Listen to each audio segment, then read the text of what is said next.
umpama agung, yang dia betul agung, betul agung? Oh, agung paling atas ni agung lah kan? Okey, ini yang dia betulan agung. Yang ini apa? Jantung kita ni apa? Yes, betul, Perdana Menteri. Okey, baru-baru kita ada dua ni apa? Timbalan Perdana Menteri. Ya, so kita bawa ni apa?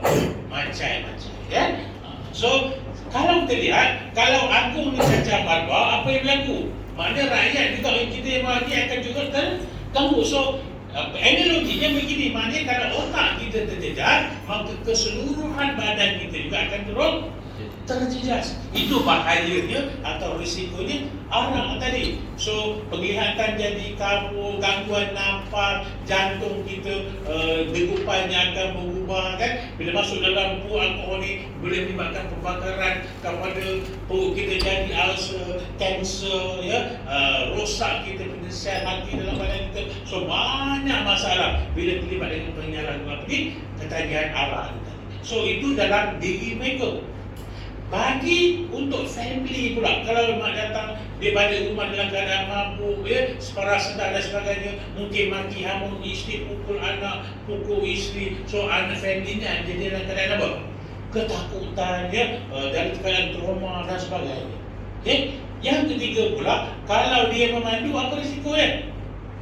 Apa risiko dia? Langgar orang, boleh menyebabkan kematian yang kita tengok dekat surat khabar dan sebagainya. So itulah risiko-risiko dalam arak itu. So sebab itu kalau dalam satu peristiwa, kita panggil peristiwa Isra Mi'raj.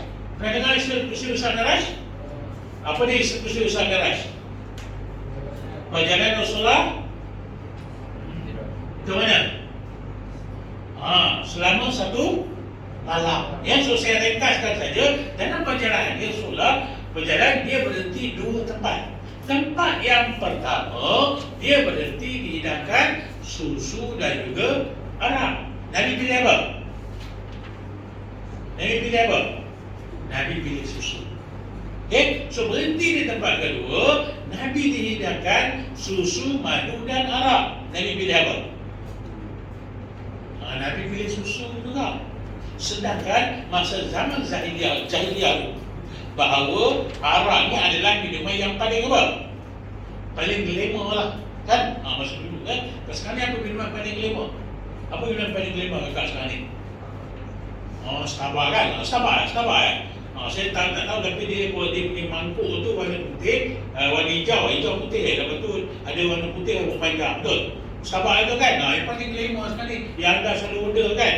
Online tu semua tu kan. So sebetulnya itulah masa dulu arak. Tapi Nabi tahu bahawa arak ni tak baik untuk manusia. So sebab itu dia pilihnya susu. Madu boleh minum sekali-sekali saja. So madu ni kalau orang kampung dia tahu ori tak ori. Tahu tak macam mana nak tengok madu ni ori ke tak ori? Tahu tak bang? Macam mana tahu ori tak ori? Ada gula. Yang ada gula tak ada gula? Ori tu, tak ori lah. Okey. Saya pula lain nak tahu ori tak ori. Mungkin pandangan abang beza. So besok bila anda kahwin, bawa balik madu rumah, isteri mengamuk-ngamuk. Itu madu ori, ya? Itu madu ori. Kalau isteri balik mengamuk-ngamuk kan, bawa balik, itu madu ori, ya? So tak adalah itu gurau saja. So maknanya sebab itulah dia fakturkan juga sebagai Arab, sebab dia dalam keadaan separa sedar merosakkan diri dia, orang lain dan juga keluarga. So sebab itu dia fakturkan juga takkan ini juga sebagai Arab. Ya, baik. So lagi satu isu berkaitan dengan genetik atau keturunan, ya. Sekiranya ya anda nak berkahwin dengan keluarga yang terdekat. Siapa keluarga terdekat? Sepupu kupu-kupu lah, bukan kupu-kupu kan, sepupu kan, maknanya yang ni bukan mahram lagi, maknanya boleh kahwin. So sekiranya anda nak berkahwin dengan keluarga terdekat, dah couple lama dah kahwin, nak pisahkan ya. Tapi sekiranya anda nak berkahwin juga, kalau boleh elak ya, kalau boleh elak dikatakan kalau anda berkahwin, zuriat ini tidak berkembang. Ya, sebab itu kalau boleh elak. Tapi kalau dah bercinta lama dan nak buat macam mana kan, tak ada nak pisah lagi. So apa-apa saja mintalah pandangan daripada pakar. Dan juga yang penting sekali kita kena doa dengan Tuhan, minta berdoa dengan Tuhan supaya kita ini dijauhkan daripada apa? sebarang kesulitan dalam kehidupan kita berkeluarga ni. So apa-apa pun kena minta. Sebab ada saja orang berkahwin sepupu anaknya okey je kan, okey je. Sebab itulah kita walaupun kata pakar kata macam ni, so sebab itu kita kena berdoa. Sebab kita ni malas nak berdoa kan, tak nak berdoa ya. So Tuhan tu sentiasa menunggu doa daripada umatnya supaya minta. Tapi kita dia kalau tak minta, so mintalah. Okey ya. Begitu juga berarti kadang-kadang yang ada penyakit seperti thalassemia, leukemia berkaitan dengan darah, ini juga mungkin boleh menyebabkan Zuriat ini akan dapat penyakit macam itu. So kalau nak berkahwin juga macam tadi juga jumpa dengan pakar minta nasihat. Tapi kalau boleh elak ya. Nah, seterusnya saringan kesihatan. So bila anda dah berkahwin besok ya, sampai satu mereka umur 40 tahun dan sebagainya, so mesti lakukan saringan berkala. Berkala maksudnya sebaiknya 2 kali seminggu, 2 kali setahun. Tapi setahun sekali pun dah okey. Sebab apa kita kena buat saringan? Untuk menentukan apa? Tahap kesihatan kita. Mana kita nak maintain kita punya tahap kesihatan ni tadi. Even kalau sekarang pun anda pernah buat, anda teruskan saja. Ada yang pernah buat tak saringan kesihatan? Cek darah, pernah buat? Ya, kalau pernah buat, bagus. Maknanya kita dah tahu status kita. Ada orang, dia kata dia tak nak buat. Sebab apa? Kalau dah buat, dia kata dia ada penyakit, so dia tak boleh makan itu, tak boleh makan ini, dia jadi stres dan sebagainya. So ini adalah pendapat yang sangat salah. So bila kita dah tahu, kita boleh kawal. Sebab kadang-kadang kita tak tahu tahap kesihatan kita, mungkin kita ni ada risiko. Mungkin kita ni mogok, kita tak ada senaman kan, badan-badan kita berlebihan ya. Sebab apa? Untuk mengesan awal. Contohnya kita ni dah ada kencing mana, kita ambil rawatan, lama-lama risikonya mungkin kita dapat apa? Penyakit buah pinggang, ya, masalah buah pinggang dan sebagainya. So ini risiko yang berlaku. So bila kita nak maintain kita punya kesihatan, maknanya kita kena saring tiap-tiap tahun. Sebab tu anda bila nak berkahwin nanti disaring supaya mesti dibisikkan untuk saringan HIV dan sebagainya. Ya kan? Nah, seterusnya pemirsa-pemirsa yang perlu bagi bakal isteri nanti ya. Sebab contohnya apa dia yang bagi wanita ni risiko dia pemeriksaan apa dia? Payudara. Sebab kami untuk kanser payudara ni very common. Ya, so sebenarnya ada tanda-tanda mungkin ada ada bintilan kecil punya dekat ketiak dan sebagainya, maknanya dapatkan pemeriksaan yang lanjut daripada doktor. Jangan tunggu terlalu lama, kadang-kadang kita pergi jumpa untuk lah, jumpa itulah, ini dan menyebabkan dia jadi lebih teruk. Maknanya pencegahan awal ni sangat penting bagi kita, terutama bagi kita scan macam kanser payudara ya, kanser cervix dan sebagainya lah. So kena buat saringan ini berkala. Di mana Kementerian Kesihatan boleh, PKN pun boleh ya, untuk melakukan saringan tadi. Kan? Nah, bagi anda yang nak bakal pengantin tadi, anda diwajibkan untuk apa? Saringan HIV. Dah buat belum? Dah buat dah? Sampai dah buat? Ada? Dah buat? Dekat mana? Di mana? Seminit ya? Okey. So, dia untuk saringan kesihatan ini dia bergantung kepada setiap klinik lah. Kadang-kadang ada yang boleh walk-in, ada yang kena buat appointment. So anda bila nak buat urusan ni tadi, so please kena contact dulu klinik tersebut ya. So bagi khusus urusan perkahwinan selalunya kita memang wajibkan untuk buat di Kementerian Kesihatan saja ya. Tak boleh daripada mana-mana pusat perubatan ataupun swasta ya. So besok pergi buat pantai, buat tiba-tiba tak recognize, so bahaya. So mesti buat di dalam Kementerian Kesihatan. So kita lihat sikit apa yang dimasukkan dengan HIV. HIV ni adalah nama virus dia. Ya, apa nama virus dia? Human Immunodeficiency Syndrome. Dia ni adalah virus macam COVID kan. Nama dia punya virus apa? Corona kan. Nama penyakit dia COVID-19. So nama penyakit dia adalah AIDS, ya, Acquired Immunodeficiency Syndrome. Ringkasnya, apa yang berlaku kepada virus ni? Dia ni bukan mendatangkan penyakit kepada kita, tapi dia melemahkan sistem pertahanan badan dalam badan kita, so penyakit lain akan datang berjangkit. So sebab itu mostly mereka yang penyakit darah ni adalah HIV positif. Sebab apa? Mereka guna jarum kan. guna jarum prostate HIV, so penyakit TB akan datang. Tahu TB, batuk kering so mereka ni positif HIV dan positif PTB, pulmonary tuberculosis ya.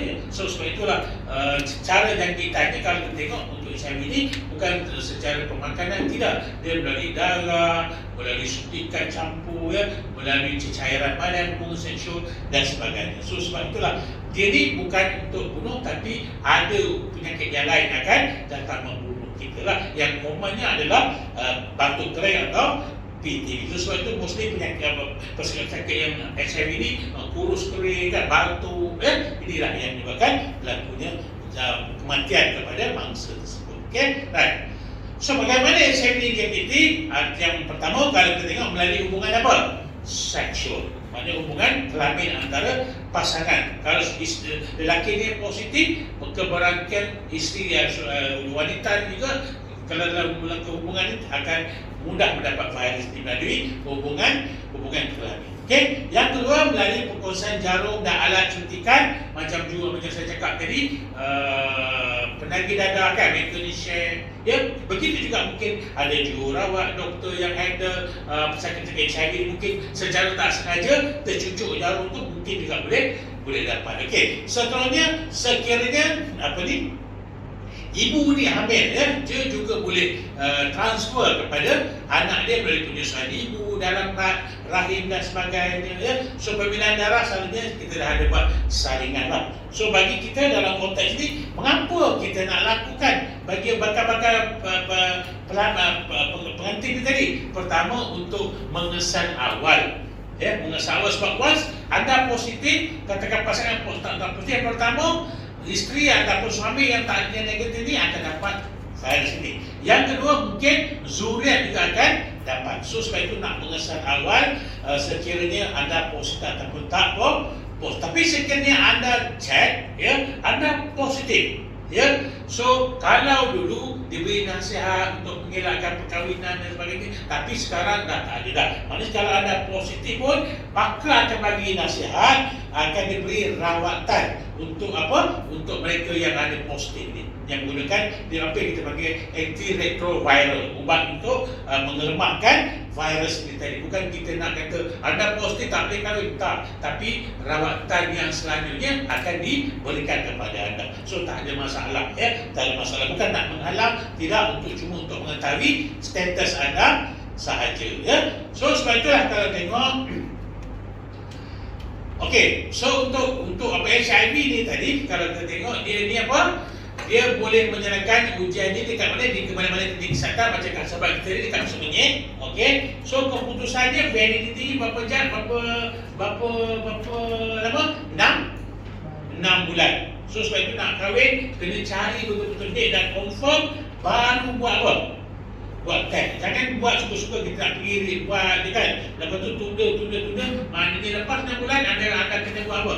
Repeat balik. Dia ada validity cuma 6 bulan saja. So dalam tempoh 3 bulan nak berkahwin ni, anda kena booking dah, kena dapatkan appointment. Sebab kadang-kadang queue dia terlalu panjang.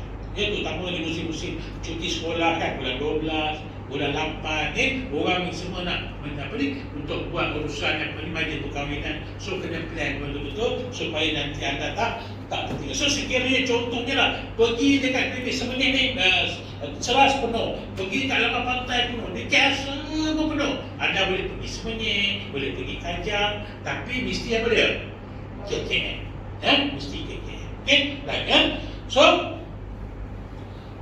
dalam tempoh 6 bulan ni, kalau kita tengok, kalau ini dia panggil window period dia. So sebab itulah 6 bulan ni mesti jaga masa ni, mesti validity tu tadi. Okay, right? So sekiranya positif ni kena buat apa? So yang dapat positif kena maklukan kepada sekiranya positif tadi, ujian ni positif, maknanya pakar-pakar akan bagi rawatan, apa nama rawatan dia? Antiretroviral. Dia secepat mungkin sebab ini mengurangkan kadar apa? Virus dalam darah tadi. Okay? So sebab itulah kita bukan kata nak menghalang, tapi untuk dapatkan rawatan yang selanjutnya, pakar akan ambil adik tugas tersebut ya. Alright. So sekiranya wanita juga wanita ni HIV, dia ni mengandung, ya, dia ni juga diberi rawatan antiretroviral. Sebab apa?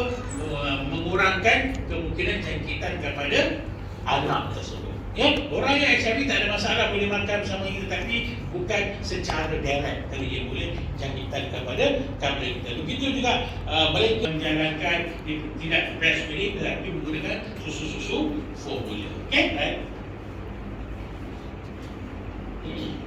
So sekiranya dah bersalin, so pakar-pakar akan bagi nasihat dalam konteks merancang keluarga. Ya, takut jangkitan ini berlaku kepada suami. Kadang-kadang bila masa kahwin ni tak ada masalah, semua negatif, tapi bila dah nak pergi check up untuk ibu dia mengandung, tiba-tiba check untuk HIV, dia dapati positif pula. Ya, so maknanya lepas saja bersalin tadi, dicadangkan untuk merancang keluarga, selalunya adalah keadaan kondom lah, yang mana untuk mengelakkan berlakunya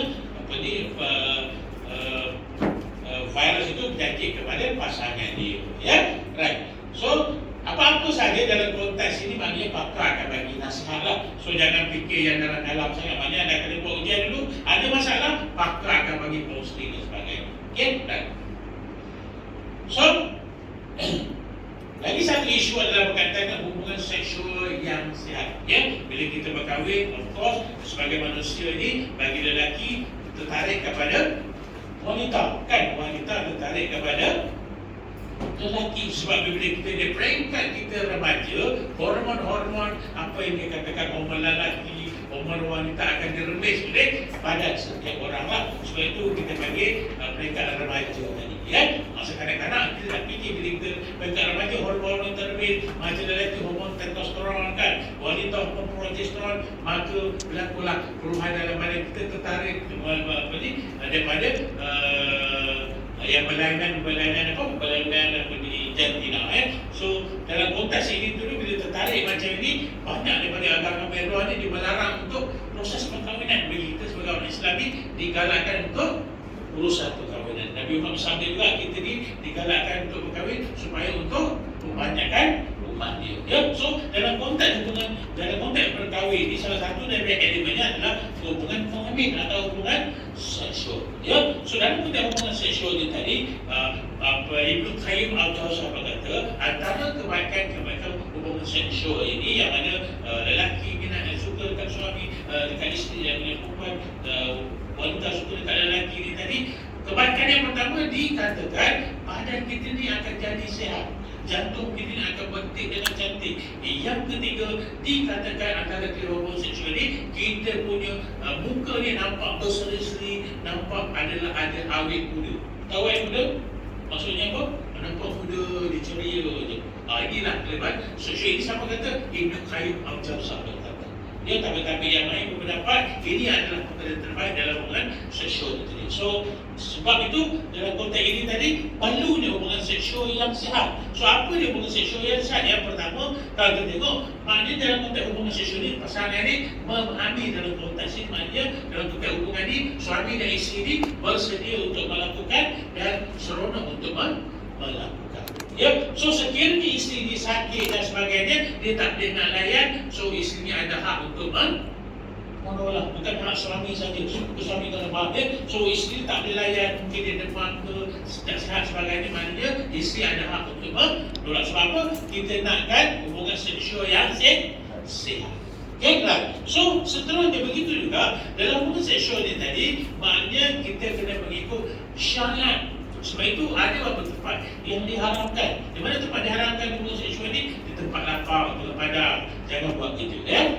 Itu yang dekat dalam masjid adalah diharamkan. Yang ketiga, waktu ihram. Okay. Yang keempat, waktu isteri dalam keadaan uzur. Yang kelima, tidak melalui saluran yang dibenarkan. Maknanya hubungan liwat adalah diharamkan. Walaupun anda bergelar suami dan isteri yang sah, adalah diharapkan. Sebab dia juga pertama, dia mungkin menyebabkan berlaku jangkitan kuman. Okay, yang kedua juga menyebabkan pasangan bagi wanita utama, dia akan merasakan tidak selesa dan sebagainya. Sebab itulah hubungan liwat ini adalah diharapkan walaupun anda bergelar sebagai suami dan isteri. Kita faham yang itu, ya? Right. So, dalam konteks hubungan seksual yang tidak adalah kerahsiaan dalam hubungan kita rumah tangga tadi. Maknanya tak boleh diwar-warkan masalah dalam konteks hubungan seksual ini tadi, ya?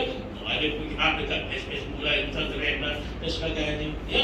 So, sebab itu kalau ada masalah ini anda kena bincang dan bawa untuk apa? Untuk pergi dapatkan perawatan. Sebelum kita berkahwin, kadang-kadang kita tahu masalah ini ada. So, bila dah berkahwin, kadang-kadang berlakulah masalah-masalah dalam konteks hubungan seksual ini. Pertama, apa dia bagi isu seperti depresi dan juga stres, ya? Takut, risau, ya, dan sebagainya, ya. So, ini yang menyebabkan berlakunya stres itu tadi, ya. Okay, right, ya. Sebab itu dalam keadaan hubungan seksual ini mesti dalam keadaan relax, tenang dan sebagainya, ya. Sebab apa kita nak dapatkan apa? Hubungan yang terbaik suami dan isteri ni tadi, okay? Sebab kadang-kadang bila stres ni dia tak dapat apa dia result yang baik, okay? Yang kedua dipanggil disfungsi ereksi. Apa dia disfungsi ereksi? Tenaga kelakian ni jadi lemah tenaga batin. So ini juga kena jumpa dengan pakar. Ya, sebab bila berlaku masalah macam ni, kadang-kadang yang merana ni siapa? Pasangan isteri dan sebagainya, ya. Okey, satu ni dipanggil ejakulasi pramatang. Tahu dah apa maksud dia? Yang ni bagi wanita lelaki selalunya dia cepat sampai. Bagi isteri dia tak kapai-kapai, masih belum sampai lagi, ya, ke tahap kepuasan tadi. Ini juga kena jumpa dengan pakar. Ini berlaku terutama di peringkat awal perkahwinan, ya. So tak ada pengalaman dan sebagainya. So bila berlaku macam ni, kena jumpa dengan pakar. Sebab dalam konteks ini, bila pasangan anda tak puas, kadang-kadang emosinya akan berubah. Itu cepat melaju, cepat meradangkan dan sebagainya. Okay, right. So kadang-kadang semasa berlaku hubungan ini disakit dan sebagainya, ya. Bagi wanita, yang ini juga kena dipakai perkara ketubuhan dan sebagainya, ya. So lagi satu berkaitan dengan apa? Kontraksi vagina. Yang mana dalam konteks ini juga kadang-kadang terutama di malam pertama ni, wanita ni dia jadi stres, dia jadi takut dan macam-macam, dia punya muscle dekat vagina menjadi tegang, ya. So ini juga boleh menyebabkan masalah dalam hubungan seksual tadi. So apa-apa pun berlaku masalah ini, sangat penting minta nasihat daripada pakar. Jangan ada masalah pergi dekat jalan pasar beli ubat yang bukan beli lelaki ni, jangan, ya. Ini boleh merosakkan apa? Boleh merosakkan buah pinggang dan sebagainya, ya. So apa-apa minta nasihat. Penting hubungan ni sangat penting dalam konteks suami dan isteri, ya. Juga boleh menyebabkan berlakunya orang kata berlakunya bubar perkahwinan, kadang-kadang berpunca daripada masalah ini, ya. So yang ini jangan diambil sebagai enteng. Okay, right. So lagi satu isu kesuburan di Malaysia, di kalangan negara-negara maju, kadang-kadang boleh menyebabkan berlakunya ketidaksuburan atau dia panggil infertility, ya. Maknanya ini common berlaku di negara-negara juga sebab faktor sibuk, stres, ya. Bila faktor ini berlaku menyebabkan tahap kesuburan yang menurun. Ini juga tidak kecuali di Kuala Lumpur. Bila kita yang stres, jam, kerja banyak dan sebagainya, ini ada impak kepada tahap kesuburan. So lepas setahun anda berkahwin, tak ada yang isteri ni hamil, so jumpa dengan doktor untuk dapatkan apa? Nasihat, ya. Jangan nak tunggu lama-lama, alas anda merancang, itulah yang cerita. So ini very common. Tengok kat kampung anak ramai kan, dekat Kuala Lumpur 5 orang anak, kalau seorang kalau 2 je, paling ramai 4 dan sebagainya. So lepas setahun tak ada tanda-tanda, maknanya jumpa dengan pakar, mintakan nasihat. Okay. So sekiranya anda ini diberi rezeki, Allah bagi rezeki, maknanya umur yang ideal untuk hamil 20 hingga 35 tahun. Ya, kurang 15, lebih daripada 35, dikatakan kemungkinan ada komplikasi. Tapi walau bagaimanapun, apa-apa pun Tuhan punya kuasa. Ada orang 40 mengandung, okey je kan. So sebab itulah bila kita isteri dia mengandung, so suami ni kena mohon dengan Tuhan, minta dijauhkan dari perkara yang tidak baik dalam kehidupan kita. Right. So sebenarnya dari segi sekiranya hamil, apa tanda-tanda isteri ni hamil? Apa tanda isteri hamil? Apa tanda isteri hamil? Apa tanda isteri hamil? Muntah terutama. Apa tanda isteri hamil, kakak? Tak ada haid, apa? Apa tanda isteri hamil? Tak mampu dan bergerak. Kaki bergerak. Ini pemikiran kita tau sekarang ni. Okey, abang apa? Isteri hamil. Apa tanda-tanda? Cepat letih. Okey, abang? Kau dia kena tambah 2 hari lagi lah kusut dia kan. Apa? Mengidam tu lagi kan. Pening lagi. Kalau banyak kita pening, menandung betul kan? Kira apa? Nak pirit, tak pirit, kan? Apa? Apa? Saya tulis sini. Sebab pening macam-macam nak kawan ni kan.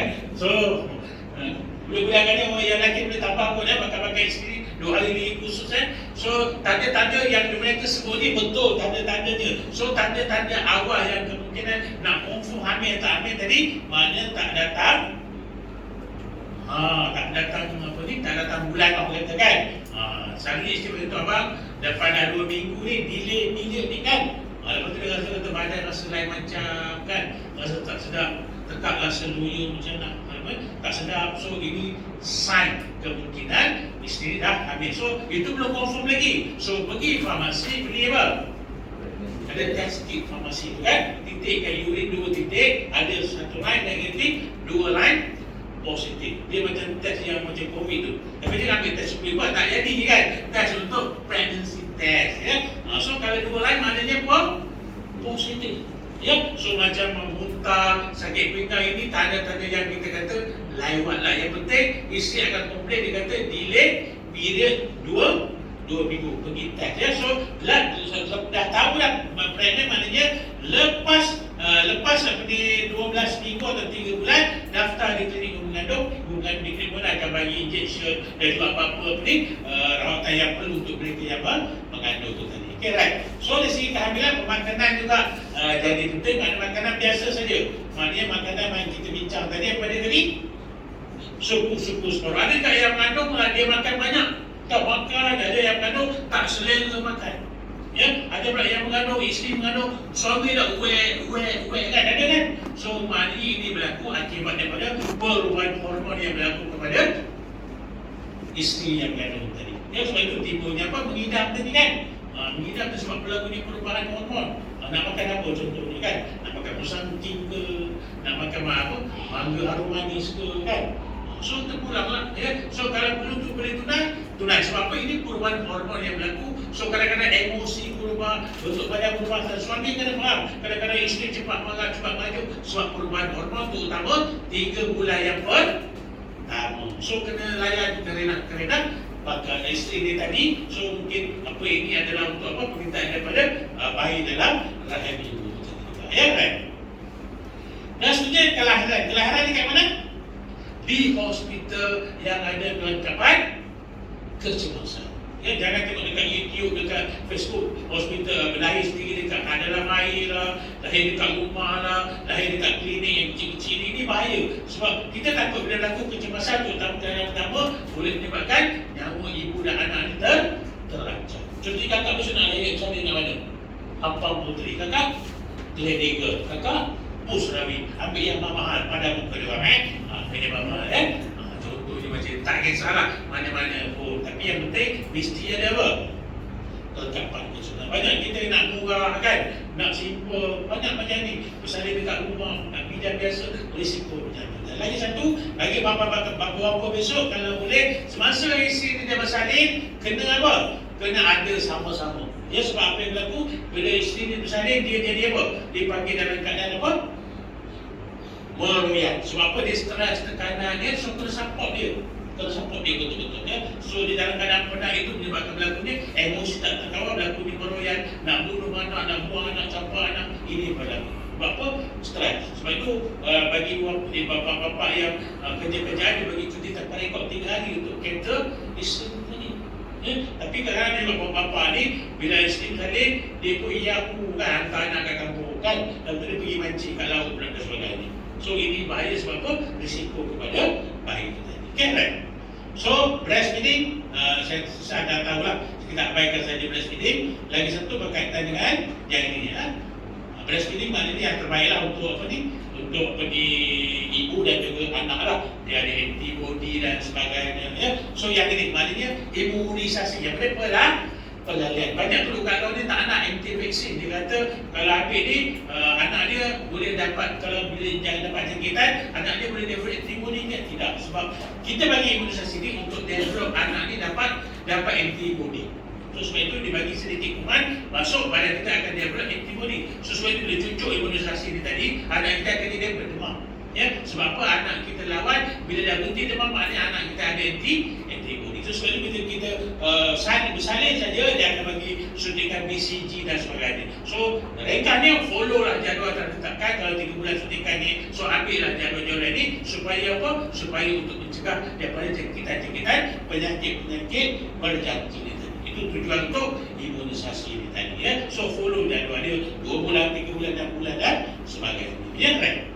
So lagi satu isu adalah berkaitan dengan merancang keluarga. So merancang keluarga punya adalah harus, maknanya dibolehkan. Dulu tak boleh. Sebab dia katakan Nabi Muhammad minta apa ni? Nakkan umatnya yang banyak, tapi penting juga umat yang berkualiti, kan? Bukan saja banyak, tapi tidak berhutang pun. Sebab itu diharuskan. Diharuskan maksudnya bukan untuk memandukan, tapi untuk menjarakkan anak. Berapa anak jarak yang sesuai? Antara satu anak dengan satu anak yang lain adalah 2 tahun. Lagi lebih lagi bagus. Sebab kalau terlalu rapat, tak boleh kereta kan. Tambah sekarang nak jaga anak mahal kan.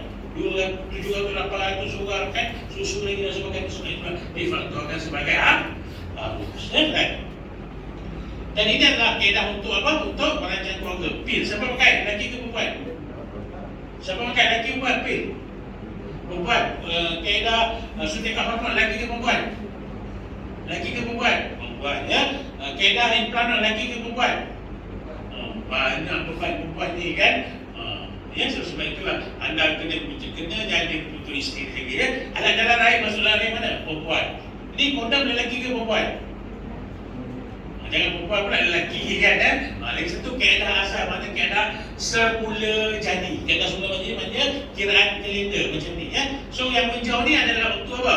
Waktu busuk. Waktu biru ni adalah waktu selamat, dan waktu merah ni adalah waktu subuh. So kalau nak merancang, maknanya kena elakkanlah bersama waktu subuh ni tadi, ya.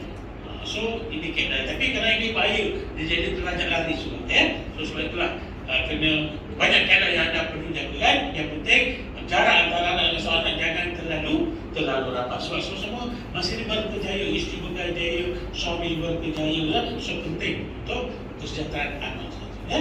So saya sampai sini, kan. Saya supaya saya dapat sampaikan untuk ini sebab dah nak masuk waktu ni. So ada apa soalan tak? Ada soalan? Yes. Ada soalan? Semua lapar dah tu. Lapar? Tak berusuk lagi? Ada berusuk lagi? Cari lagi. Ada soalan dengan kakak semua okey boleh? Kakak sana okey? Tak ada soalan boleh, eh? Faham? So kalau tak ada, saya ucapkan terima kasih atas perhatian anda.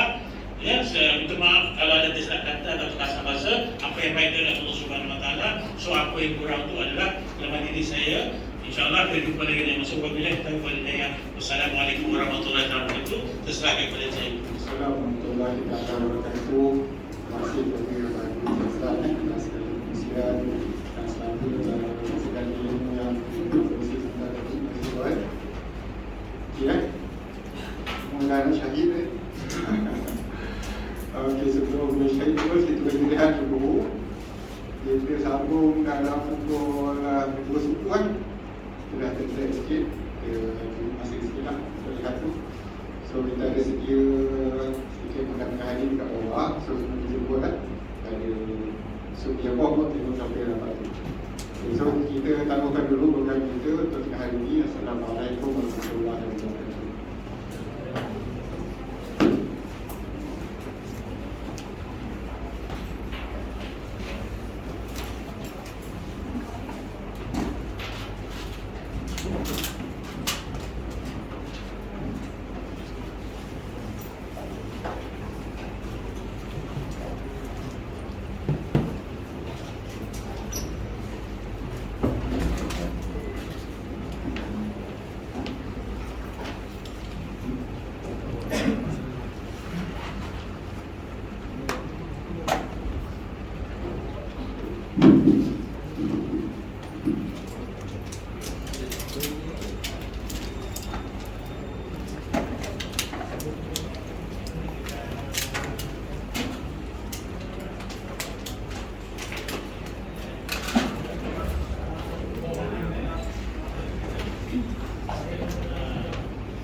Sebenarnya HKM belum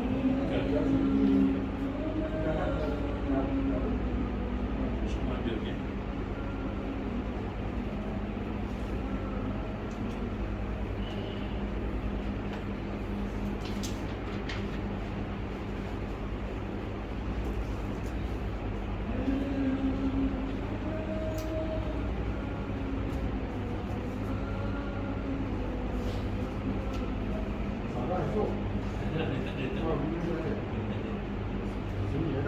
Sini ya. Maksudnya boleh buat TBS tu malas. Malas nak pergi. Malas terkejar-kejar lah. Cukup lah. Boleh kita. Terus CPR lah awak. Minggu ni ada ni. Minggu depan. Minggu depan ni ada 20. Ada 20. Minggu depan ada 1, 3. Minggu tu. Minggu depan ada 1.